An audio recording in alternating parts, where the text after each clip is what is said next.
కందిపప్పు గ్లాస్ తీసుకొని లైట్గా వేపుకోవాలి, కొంచెం ఎరుపయ్యేదాకా.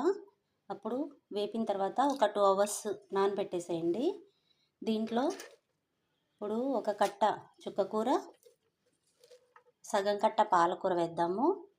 ఇలా వేసిన తర్వాత 2 టమాటాలు ఇలా కట్ చేసుకోండి, ఒక ఉల్లిపాయ. ఇప్పుడు పచ్చిమిర్చి, ఉప్పు పేస్ట్ చేశానండి, దీంట్లో వేసేసి ఇప్పుడు 4 విజిల్స్ రానిద్దాము.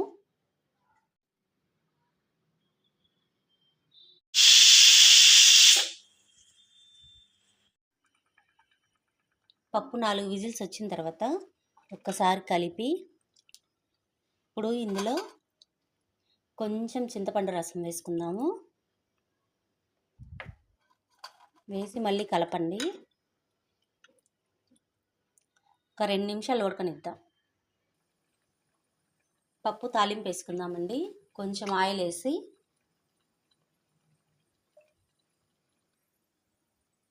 ఆయిల్ కాగిందండి. ఆయిల్ కాగిన తర్వాత కొంచెం తెల్లబాయలు పొట్టు తీసేసుకొని సన్నగా కట్ చేసుకోండి. కొంచెం తాలింపు గింజలు, ఎండుమిర్చి, జీలకర్ర, ఆవాలు వేసి ఒక్కసారి కలుపుదాము. తాలింపు వేగేటప్పుడు ఒక ఉల్లిపాయ, కొంచెం కరివేపాకు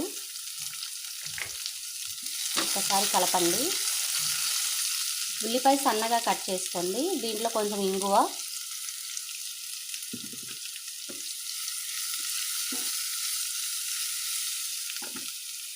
కొంచెం పసుపు.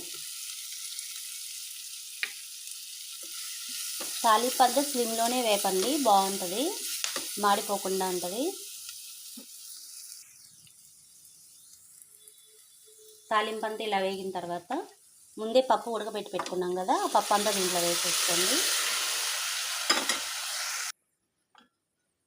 తాలింపులో పప్పు అంతా ఇలా వేసిన తర్వాత ఒక్కసారి కలిపి దీంట్లో కొంచెం కొత్తిమీర వేసుకోండి. అంతే, పప్పు రెడీ అయిపోయిందండి. చుక్కకూర పాలకూరతో పప్పు రెడీ. తాలింపులో ఒక 2-3 నిమిషాలు బాగా పప్పు ఉడకనివ్వండి, టేస్ట్ బాగుంటుంది.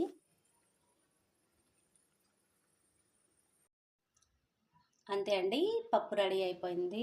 పాలకూర, చుక్కకూర టేస్ట్ చాలా బాగుంటుంది. వైట్ రైస్లోకి, చపాతీలోకి, దేంట్లో అయినా తినచ్చు.